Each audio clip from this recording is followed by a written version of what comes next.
किसी ने मांगा, अरे मेरे करीम से गर कतरा किसी ने मांगा, दरिया बहा दिए हैं दुर्बे बहा दिए हैं, दरिया बहा दिए हैं दुर्बे बहा दिए हैं।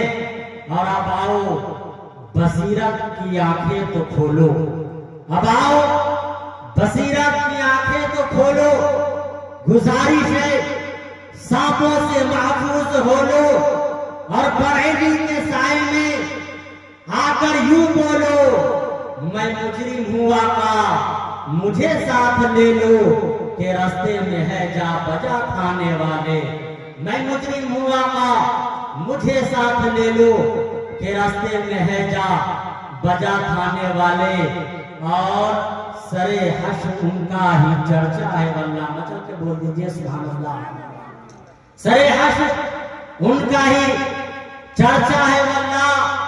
मुनाफिक जहन्नम का कुंदा है वल्लाह, जो मुर्दा कहेगा वो खुद मुर्दा है वल्लाह।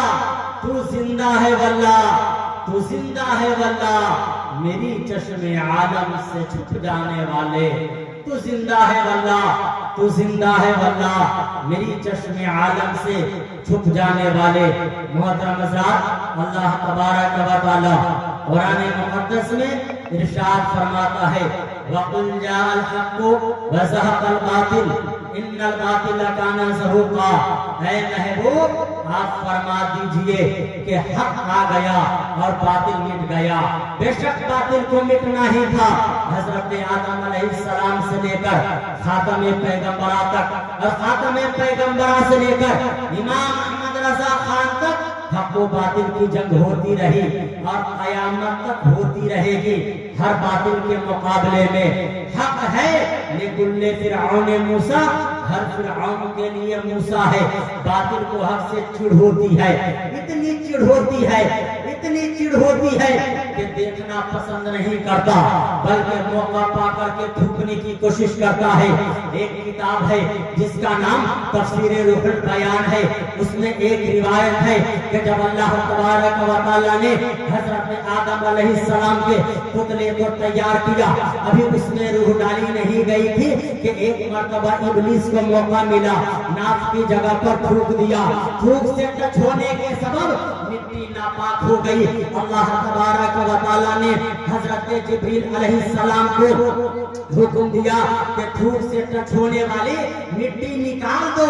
मिट्टी निकाली गई और उसी मिट्टी से कुत्ता तैयार किया गया, इसीलिए कुत्ता आदमी के करीब ज्यादा रहता है। अब बताइए इब्लीस को हजरत आदम से कितनी चिढ़ थी कि पुतले पर थूक दिया। इब्लीस के लिए ये बात नागवार थी कि कोई खलीफतुल्लाह बने, हर मर्तबे में उससे आगे बढ़े। जब पुतले में रूह डाल दी गई तो अल्लाह तबारक व तआला ने सारे फरिश्तों को हुक्म दिया कि आदम को सजदा करो। कुरान में आया है, वइज़ लिल मलाइकति जुदू ले आदम फसजुदू इल्ला इब्लीस, कि जब हमने फरिश्तों से कहा आदम को सजदा करो, सब सजदे में गए मगर इब्लीस रुक गया, इब्लीस अकड़ गया। अकड़ने का नतीजा ये निकला कि जन्नत से निकालकर बाहर कर दिया गया। ऐसा बाहर किया, ऐसा बाहर किया, कभी अंदर जा नहीं सकता। अल्लाह तबारक व तआला ने इब्लीस से पूछा, ऐ इब्लीस तूने सजदा क्यों नहीं किया? इब्लीस बोला, ऐ खुदा तूने मुझे आग से पैदा किया है, आदम को मिट्टी से पैदा किया है। खलक़तनी मिन नार व खलक़तहु मिन तीन, तो मैं कैसे आदम को सजदा कर सकता हूँ? आग की हैया से तो अभी ऊपर है, मिट्टी की हैया से तो अभी नीचे है। आग ऊपर जाने को चाहती है, मिट्टी नीचे रहने को चाहती है, तो मैं आदम के आगे कैसे झुक जाऊं? इब्लीस ने अपनी अकली दलील पेश की, लेकिन इब्लीस की यह अकली दलील ना बन सकी। अल्लाह तबारक व तआला कुरान मुक़द्दस में इरशाद फरमाता है, वकाना मिनल काफिरीन, बदबख्त इब्लीस काफिर हो गया।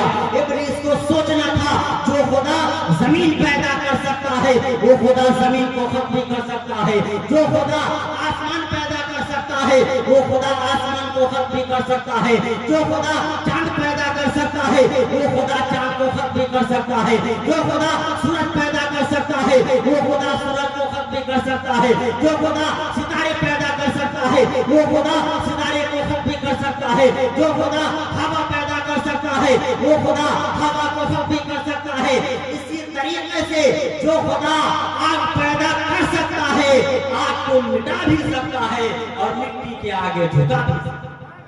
لیکن محترم حضرات ابلیس کی قسمت ہی خراب تھی. ابلیس کا نصیبہ ہی بگڑا تھا.